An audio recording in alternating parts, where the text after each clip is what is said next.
Ang olive tree ay talagang kapaki-pakinabang. Mula puno, bunga, pati na rin ang dahon ay talagang kapaki-pakinabang.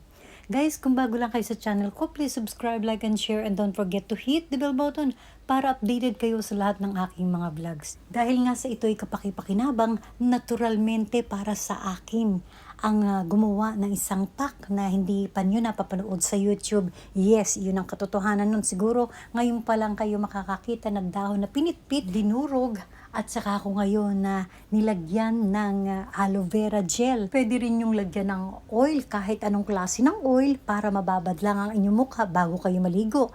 At pwede rin yung haluan ng kahit anong lotion na po pwede nyong ihalo para maibabad lang sa inyong mukha. Well, yung iba ay pwedeng gawin ito, yung iba naman kung hindi pa kayo sigurado ay hayaan nyo munang ako yung makaranas nito. Pero talagang ilang ulit ko na itong ginagawa kung kaya ko lang na-share sa inyo. At talagang maganda. Kung yung olive oil nga ay ibabad nyo sa iyong buong katawan bago kayo maligo. Tingnan nyo naman, wala pang isang buwan, maputing-putik, makinis na makinis pa kayo. So thank you so much guys for watching and see you to my next vlog. Bye!